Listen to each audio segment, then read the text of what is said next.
One of the most important parts of your application for med school when using AMCAS is your work and activities station. In particular, the most meaningful experiences that you list in that work and activities section. So today I want to talk to you about 5 tips to make your AMCAS most meaningful experiences stand out. First, hi, my name is Dr. Sarah Klebe, and I'm an admissions expert with BeMo Academic Consulting. So when you're putting together an AMCAS application, you are given a section where you can list up to 15 significant experiences from your employment, research, volunteer, or extracurricular activities, and these will be considered as part of your application. And up to 3 of those experiences can be identified as most meaningful experiences. These would be experiences that had a really significant or particular impact on your growth, your development, your professionalization, or something that was particularly transformative or impactful on you. So for this, you're given an additional section, 1,325 characters, including spaces, where you can compose a little bit more to demonstrate why that experience was so meaningful to you and how it transformed you. Really quickly, it's worth considering what is a most meaningful experience. This is incredibly subjective and deeply personal. You certainly want to consider which experiences you isolate as most meaningful in light of the AAMC core competencies and general qualities and non-cognitive skills that they're seeking in aspiring medical professionals.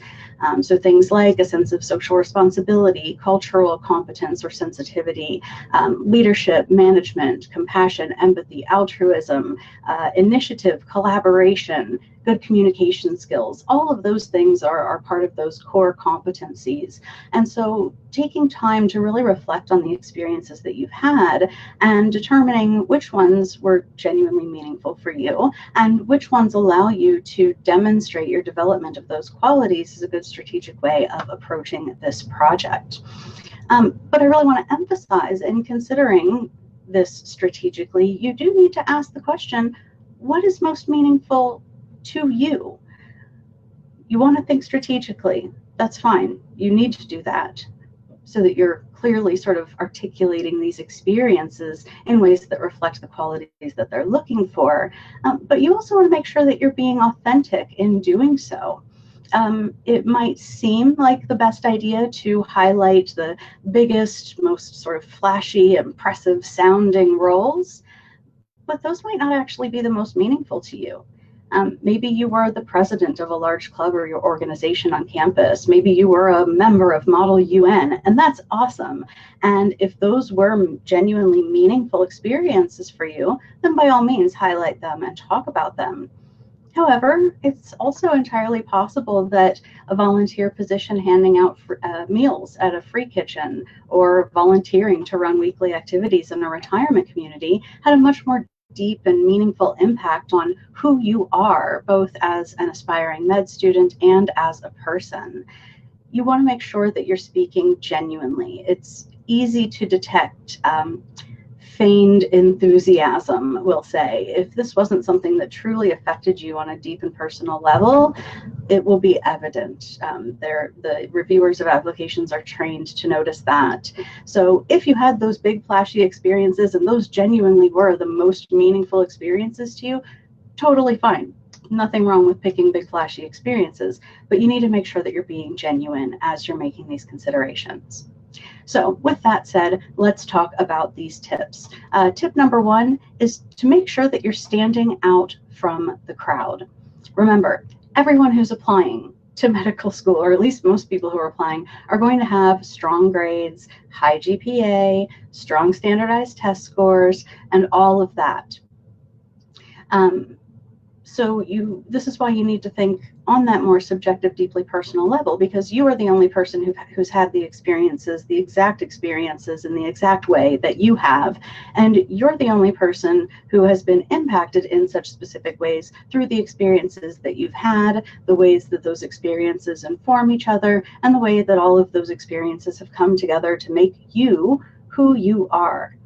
So knowing that you are competing against people who are likely just as qualified as you are, you need to stand out by doing this, which is developing a compelling narrative that demonstrates what you've learned, how you've grown, and what impact you made in each experience. Doing so in ways that highlight those key qualities and characteristics.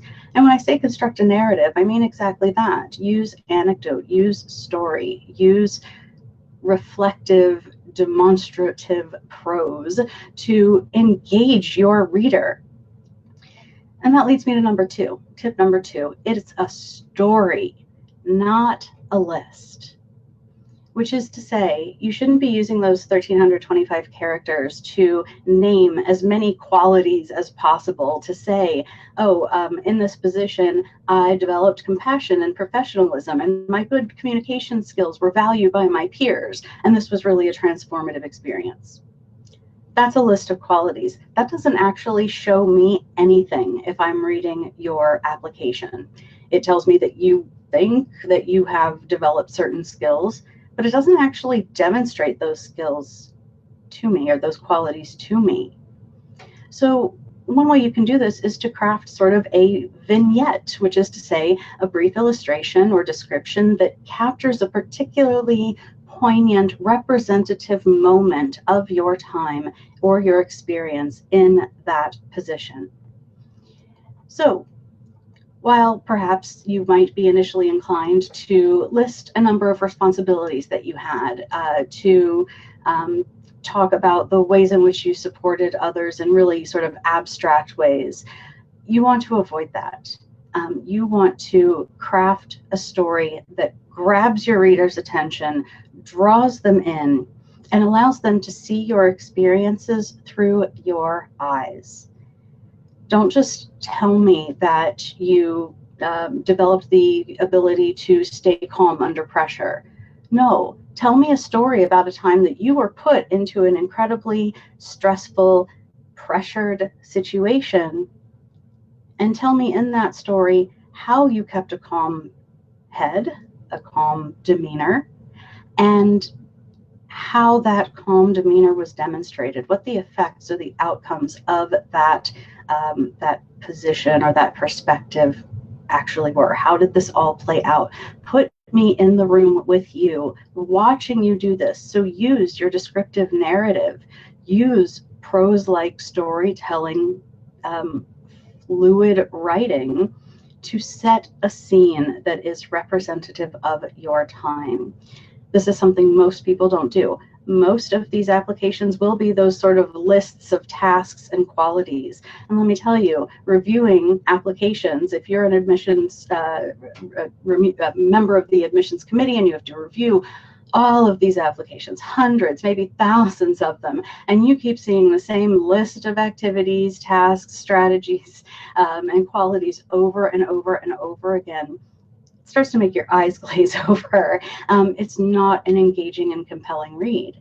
So if you've crafted a narrative that does that demonstrative work, that creates that vignette or that scene, that draws your reader in, you're going to stand out for that alone. That's not enough, obviously, to get you acceptance. This is one part of a much larger application process. But to really make the reader want to read your writing, that's a really good way to make sure that they are connected and invested in reviewing your story effectively and likely favorably.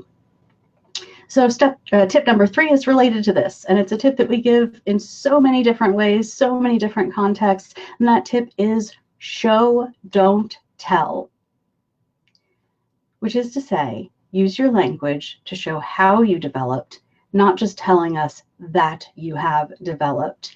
You have to avoid not only listing qualities, but you have to avoid assuming that the person who's reviewing your entries is automatically going to understand the significance of your experiences, let alone the significance, understanding that significance in the same way that you do. It's actually quite the opposite. They don't know what that significance is unless you tell them. The significance might be obvious to you, but you've lived that experience, so of course it's obvious to you. It's not obvious to your reader unless you make it obvious. And so that's what show, don't tell is meant to convey. Show your reader your development. Don't just tell them that you developed. Tip number 4, don't delay, complete a draft, and walk away. Putting together most meaningful experiences like this, developing that robust, descriptive narrative takes time. You cannot do this in one sitting and have it be done well. You just can't.